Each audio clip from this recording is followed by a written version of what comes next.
Pernah nggak sih guys kamu ngerasa bahwa doamu itu kontan diijabahin saat itu juga, detik itu juga?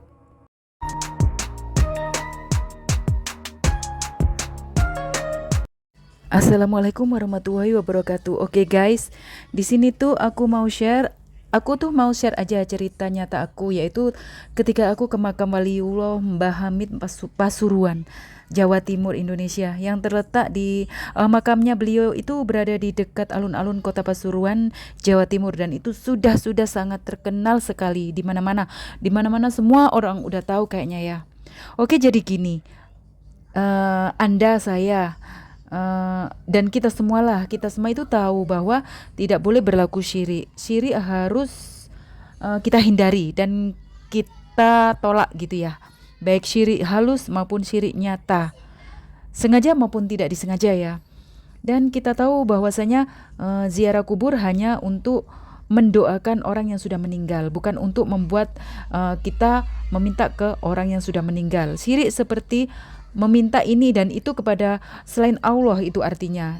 Di sini anggaplah meminta kepada seseorang yang mati tersebut karena beliau dianggap keramat ya, dalam arti waliullah atau orang yang memiliki karomah.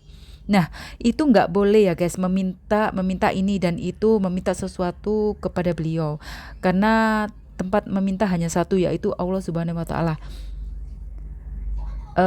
Dan kita hanya berdoa kepada beliau ya, berdoa kepada beliau. Bagi saya juga nggak boleh ya, memintalah kepada Allah. Perkara kita berdoa ke situ ya, berdoa kepada Allah untuk yang meninggal, di samping kita juga silaturahmi kepada yang meninggal tersebut. Memangnya kita yakin kalau orang yang sudah meninggal itu sudah mati selamanya, bebas dari urusan, bebas urusan, bebas dari semua urusan? Ya bukanlah. Justru mati adalah awal dari segala kehidupan. Mati adalah awal dari kehidupan abadi. Di dalam alam barzah, alam kubur, di dalam alam tak kasat mata, alam makhluk halus, membaur juga dengan kita semua. Hanya kalian aja yang nggak tahu. Buktinya mana? Ya kalau mau tahu buktinya ya kamu mati dulu lah. Kamu baru tahu dan rasain. Tapi jangan komplain ya, kalau sudah mati jangan minta kembali ke dunia lagi. Kok enak? Ya gitu deh. Nah, BTW, ada sebagian orang tidak setuju juga sembarang ziarah ke makam, dan ada juga yang sebagian orang yang fan-fan aja atau boleh-boleh aja. Aku nggak peduli tuh urusan pro dan kontra itu ya teman-teman. Yang aku ceritain ini adalah murni kisahku yang aku prioritaskan ya. Nah, setelah kembali lagi ceritanya ya, setelah sampai di sana aku tuh melihat suasana sepi banget, sepi deh pokoknya. Itu kan bukan Sabtu Minggu, dan pokoknya sepilah dari biasanya gitu.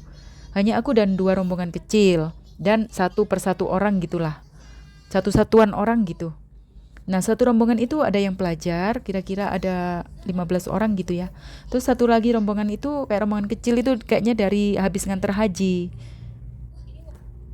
Aku tuh duduk di antara mereka, baca Al-Fatihah dan Yasin lah gitu. Kok pelit amat gitu ya, cuman Al-Fatihah gitu. Yasin lah minimal gitu ya. Gumam aku sih dalam hati gitu. Karena aku udah terbiasa seperti itu. Gua agak kesel dikit sih karena nggak bisa melihat makam beliau. Tahu nggak sih, karena hanya cowok-cowok aja tuh yang bisa bersatu di sana. Kalau di makam Khalil Pasuruan itu kayak di Bangkalan itu asik-asik aja tuh, semua bisa mendekat gitu. Lapang gitu, kayak luas gitu, jadi satu, jadi rapi besar karena tempatnya tuh besar aja. Jadi kuterusin ya. Jadi setelah kirim doa tadi itu, aku tuh iseng dalam hati, ya Allah aku mau minta kepadamu, tetapi minta apa ya, kayak blank gitu hatiku. Ya udah wis, minta diberi sehat aja, sehat walafiat, terhindar dari penyakit. Malah aku ingat betul tuh, aku perjelas sekalian, sehat dari penyakit medis dan penyakit goib. Aku capek minta lainnya, gumam aku tuh. Aku masih ingat karena aku sendiri kan yang doa. Ya aku ingat lah gitu. Habis itu aku tuh duduk sebentar, lalu jalan-jalan bentar ke makam-makam lain di sekitar situ. Kulihat, aku melihatnya itu banyak nisan tertulis Raden Roro, Raden Mas, dan lain-lain gitu ya. Wah, ningrat dong. Jangan-jangan ini kumpulan orang ningrat. orang kumpulan-kumpulan orang kayak zaman dulu, zaman Belanda. Terus yang zaman sebelum Belanda mana gitu? Aku tuh ingin melihat gitu. Makam-makam yang jauh hari yang udah sangat-sangat tua ancient gitu, lu kuno yang sangat lama banget. Dan aku nggak tahu lah, aku juga nggak tahu. Yang kurasa nih di situ tuh ada tiga golongan ya teman-teman. Makam-makam itu seperti ada tiga golongan. Sampai sekarang kan memang gitu-gitu juga. Nggak beda, cuman beda di waktu aja, beda di tahun. Ada makam Cina, ada makam Jawa, ada makam Arab. Udah jelas banget dari gaya nisan, nama-nama orangnya dan tulisan-tulisannya gitu. Oke lah. Terus aku balik lagi tuh. Aku balik mau pulang maksudnya. Aku lupa dan kaget loh. Aku kan belum sholat, udah jam 2 nih. Aku OTW ke masjid dong. Dekat dekat situ kan kanan kiri masjid. Yang kiri masjid cowok, yang kanan masjid cewek. Di situ banyak orang jualan. Lalu aku mau beli lukisan. Di situ kan, oh bukan lukisan teman-teman. Itu yang aku tahu tuh itu kayak gambar printing di bingkai, di Pigora. Namun saya nggak jadi, mohon maaf nggak jadi, dan saya beli kue-kue aja. Bisa untuk dibagi-bagi, kue-kue dan parfum. Ada yang mukul paha kanan ke saya. Waduh, sampai sakit wadaw gitu. Tapi mana orangnya nggak ada gitu. Seketika itu juga kaki kanan saya pinggang. Tahu nggak guys? Pada saat itu juga itu pinggang saya, betis, tulang nggak sakit. Teman-teman semuanya enteng banget. Enteng bener-bener enteng kayak umur 17 tahun. Tahu nggak sih? Dari kepala, tangan, pinggang, kaki dan driji apa jari-jari tuh sebelah kanan saya tuh dari dulu kan sakit. Aku heran sampai teriak wadaw gitu. Oh pusing, apa mbak gitu kata orang yang jualan. Oh enggak pak, ini loh kaki saya sakit tiba-tiba kayak ada yang mukul gitu. Itulah tuh aku ngerasa sangat sembuh setika saat itu juga. Dari dulu banyak orang tahu kan, orang-orang juga tahu di sekitarku kalau selain asam urat itu juga pernah terkilir waktu tangan kanan, waktu cuci mobil atau waktu olahraga. Terus pinggang itu juga ada sakit ya, menaun lah gitu, sakit ringan jadi berat, mungkin kurang minum atau apa gitu ya. Tetapi kiri enggak tuh, biasa sehat. Kok bisa gitu ya, kok kok tahu gitu, luar biasa mukjizatnya itu loh ya Allah. Dari doa ngasal nggak serius diberi jawaban yang sangat serius, kesembuhan saat itu juga, alhamdulillahirabbil alamin. Ya bersyukur sih, dan itu rasanya di luar nalar manusia, di luar kepala gitu loh, di luar logika. Pasti yang dengar cerita ini pasti mencibir, dan ya biarlah, memang nyatanya begitu kok.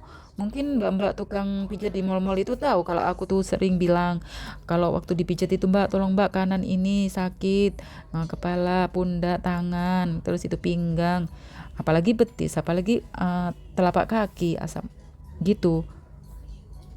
Dan sakit tulang yang ya rasanya memang seiring lanjut usia kan, ya normal aja kadang sakit. Apalagi makanan tinggi lemak, kalori, nggak olahraga dan lain-lain, gaya hidup.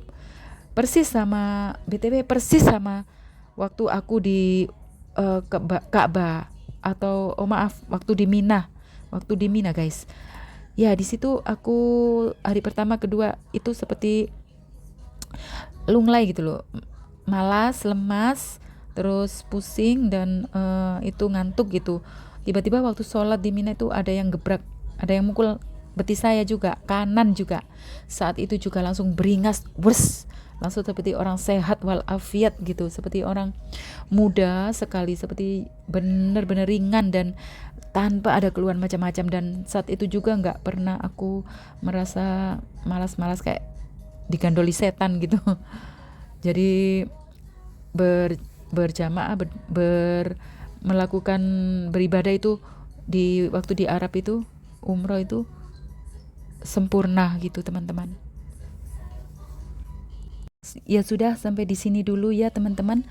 Terima kasih bagi yang sudah like dan subscribe. Semoga diberi rezeki yang melimpah ruah besoknya dari Allah Subhanahu wa taala, dan diberi kesehatan selamanya, jauh dari mara bahaya dan tersembuhkan dari segala penyakit. Semoga Anda senantiasa sehat dan berlimpahkan rezeki dari yang tak terduga dari segala arah pokoknya. Amin ya robbal alamin. Wassalamualaikum warahmatullahi wabarakatuh.